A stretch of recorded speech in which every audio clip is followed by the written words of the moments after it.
ஆண்டவராகிய இயேசு கிறிஸ்துவின் நாமத்தில் காலை வாழ்த்துக்கள். இன்றைய மன்னா அவருடைய கிருபையின் நிமித்தமும் மனுப்புத்திற்கு அவர் செய்கிற அதிசயங்களின் நிமித்தமும் அவரை துதிப்பார்களாக. சங்கீதம் 107:9. இந்த சங்கீதம் 107 அதனுடைய தலைப்பாருங்க 43 வசனம் இருக்குது. அதனுடைய தலைப்பு என்ன சொல்கிறாங்கன்னா, கர்த்தரால் மீட்கப்பட்டவர்களின் பாடல். கர்த்தரின் அற்புதங்களுக்கு நன்றியோடு துதிக்கிறாங்க. ஃபஸ்ட்டு எடுத்ததுமே கர்த்தரை துதியுங்கள், அவர் நல்லவர், அவர் கிருபை என்றும் உள்ளதுன்னு சொல்லிட்டு, ஏன்னா சத்துருக்களின் கையிலிருந்து அவர்களை நீங்களாக்கி மீட்டார். கர்த்தரின் அற்புதங்களையும் அதிசயங்களையும் நன்றியுடன் துதிக்கிறது தான் அந்த 1ஆம் வசனத்தில் சொல்லப்பட்டிருக்குது. இப்போ இதில் 4 இடத்துல இதே வசனம் சொல்லப்பட்டிருக்கு. அவருடைய கிருபை நிமித்தமும் மனுப்புத்திற்கு அவர் செய்கிற அதிசயங்கள் நிமித்தமும் அவரை துதிப்பார்களாக என்று சொல்லப்பட்டிருக்கு. அது 4 விதமான இன்சிடென்ட்ஸு. இப்போ ஃபஸ்ட்டு எடுத்ததும் நம்ம பார்க்கும்போது அந்த 4-7 வசனங்களை நீங்கள் பார்த்தீங்கன்னா, அலைந்து திரிந்தவர்கள் ஜெபிக்கும்போது, கர்த்தரை நோக்கி கூப்பிடும்போது கர்த்தர் மீட்கிறார். உடனே அந்த நன்மையை பெற்றவர்கள் கர்த்தரை துதிப்பதாக சொல்லப்பட்டிருக்குது. அவங்க பாருங்கள், யார் இதெல்லாம் சொல்கிறான்னா, கர்த்தரால் மீட்கப்பட்டவர்கள் தான் இதை ஆண்டவரை துதிக்கிறாங்க. பல சந்தர்ப்பங்களிலிருந்து அவர்கள் விடுவிக்கப்படுறாங்க. 2-3 வசனங்களை சத்துருவின் கைக்கு நீங்களாக்கி மீட்டப்பட்டவர்கள் துதிக்கிறாங்க. இப்போ பாருங்கள், அவங்க 4-7 சொன்ன இல்லையா, அலைந்து திரிந்தவனு. அவர்கள் தாபரிக்கும் ஊரை காணாமல் வனாந்தரத்திலே அவாந்தர வழியாய் பசியாகவும் தாகமாகவும் ஆத்துமா தொய்ந்ததாகவும் அலைந்து திரிந்தார்கள். எவ்வளோ ஆணித்தரமான ஆழமான காரியம் பாருங்கள். யாருன்னா, கர்த்தரால் மீட்கப்பட்டவர்கள் அலைந்து திரிறாங்க. ஏதோ ஒரு ஊருக்கு அவங்க போகணும், ஒரு இடத்துல போய் அவங்க தங்கணும்னு சொல்லி பார்க்கும்போது அந்த இடம் தெரியாமல் வனாந்தரத்தில் அலைந்து திரிகிறாங்க. வனாந்தரத்தில் அவாந்தர வெளியாய் அவங்க அலைந்து திரியும் போது எப்படி திரிறாங்கன்னா, பசியாகவும் தாகமாகவும் ஆத்துமா தொய்ந்ததாகவும் அலைந்து திரிந்தாலும் போட்டிருக்கு. பசி சரீரப்பிரகாரமான பசி தாகம் ஒரு பக்கம் இருந்தாலும், ஆத்துமா தொய்ந்ததுன்னா சோர்ந்து போன நிலைமையில் அவங்க திரியிறாங்க. அப்போ ஒன்று அவங்க செய்கிறாங்க. 6ஆம் வசனம், தங்கள் ஆபத்திலே கர்த்தரை நோக்கி கூப்பிட்டார்கள், அவர்கள் இக்கட்டுகளிலிருந்து அவர்களை விடுவித்தார். என்ன காரியமாக அவங்க கூப்பிடுறாங்களோ அதுக்கு அப்படியே பதில் கொடுக்க தான் இந்த 107ஆம் சங்கீதம். நீங்கள் ஒவ்வொரு காரியமாக நம்ம பார்க்கலாம் ஒவ்வொரு நாளைக்கு. இன்றைக்கி பார்த்தீங்கன்னா, அலைந்து திரிகின்றவர்களுக்கு, அவர்கள் ஊர் எங்கே இருக்குன்னு தெரியாமல் தாபரிக்கும் ஊர் காணாமல் அலைந்து திரிகிறவர்களுக்கு ஆண்டவரை நோக்கி அவங்க கூப்பிடும்போது 7ஆம் வசனம் பாருங்கள், உடனே இக்கட்டுகளிலிருந்து விடுதலையாக்குறார். என்ன விடுதலையாக்குறார்? தாபரிக்கும் ஊருக்கு போய் சேர அவர்களை செவ்வையான வழியிலே நடத்தினார். நீ கவலைப்படாத மகனே, என்னை நோக்கி கூப்பிட்டீங்களே என் ஜனங்களே, நான் உங்களுக்கு வழி காட்டுவேன்னு சொல்லிட்டு, எப்படி அவங்களா போயிருந்தா கூட அப்படிப்பட்ட ஒரு வழியில் போயிருக்க முடியாது.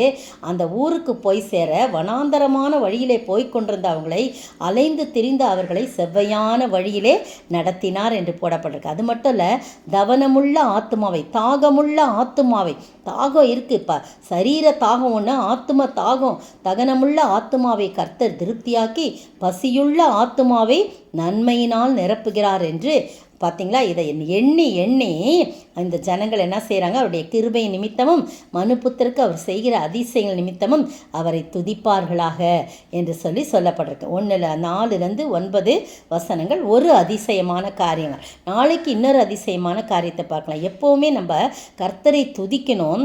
என்ன காரியமோ அந்த காரியத்தை மட்டும் வச்சு ஜெபிக்கணும். இந்த ஜனங்கள், ஐயா நாங்கள் தாபரிக்கும் ஊருக்கு போக முடியல, வனாந்தரத்தில் நாங்கள் அலைஞ்சு திரிகிறோம், பசியாகவும் தாகமாக என்னுடைய ஆத்துமா ரொம்ப சோர்ந்து போய் நாங்கள் அலைந்து திரிகிறோம்ப்பான்னு சொல்லிட்டு ஆபத்து நேரத்தில் கர்த்தரை நோக்கி கூப்பிட்ட உடனே விடுவித்து அவர்கள் என்ன காரியத்துக்கு ஜெபிச்சாங்களோ அதற்கு பதில் கொடுத்து செவ்வையான வழியிலே அவர்களை நடத்தினாங்க. பாதை தெரியாமல் அலைஞ்சிட்டு இருக்கிறீங்களா?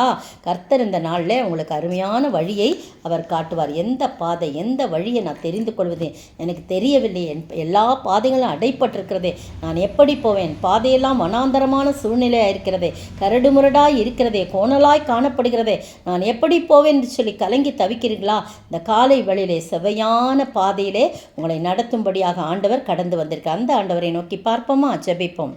பாதை தெரியாத ஆட்டை போல அலைந்தேன் உலகிலே, நல்ல மீட்பராக வந்து என்னை மீட்டிரே, நல்ல மீட்பராக வந்து என்னை மீட்டிரே.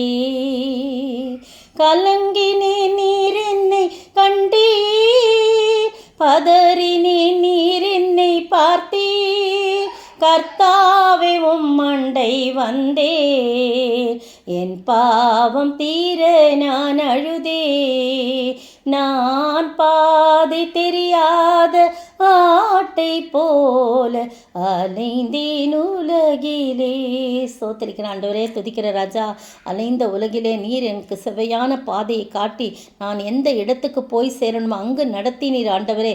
இந்த நிமிஷம் வரைக்கும் எங்களை நடத்தி கொண்டு வருகிறீர். ஸ்தோத்திரம் தேவா. இந்த அதிசயமான கிருபையை நான் எண்ணி துதிக்க எப்போவும் நீங்கள் எங்களுக்கு கிருபை செய்யுங்க.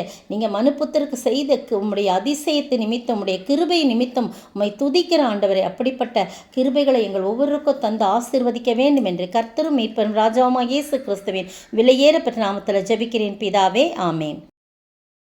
நேற்றைய பதில், வேத பிரமாணத்தின் படியே பக்தியுள்ளவனும் அங்கே குடியிருக்கிற சகல யூதராலும் நல்லவன் என்று சாட்சி பெற்றவனுமாகிய அனனியா.